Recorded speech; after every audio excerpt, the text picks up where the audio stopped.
Allah şəhidlərimizə rəhmət eləsin, qazilərimizə şifa versin, şəhidlərimizin ruhu və şəhid valideynlərin qarşısında baş əyirəm.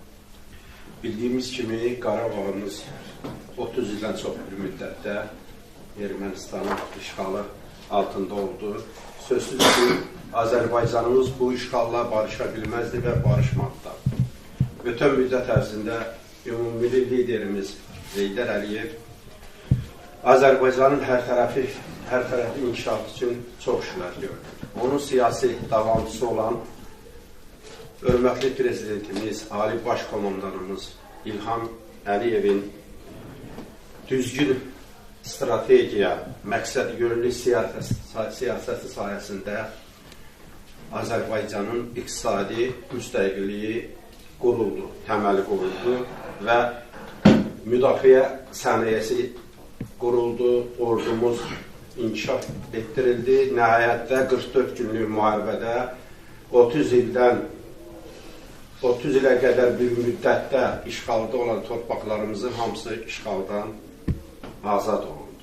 Mən burada bircə şeyi qeyd etmək istəyirəm ki, bütün bu proseslərdə bizim yanımızda qardaş Türkiyəmiz oldu həmişə. Mənəvi ayaq oldular bizə, siyasi dəstək verdilər dünya arenasında.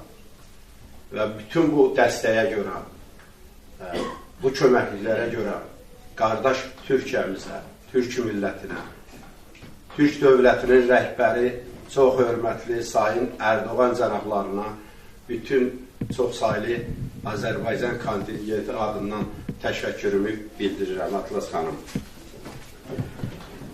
Və Türkiyəmiz bizlə olan düşmənçilik münasibətinə, siyasətinə görə Ermənistanla bütün diplomatik əlaqələri dayandırdı.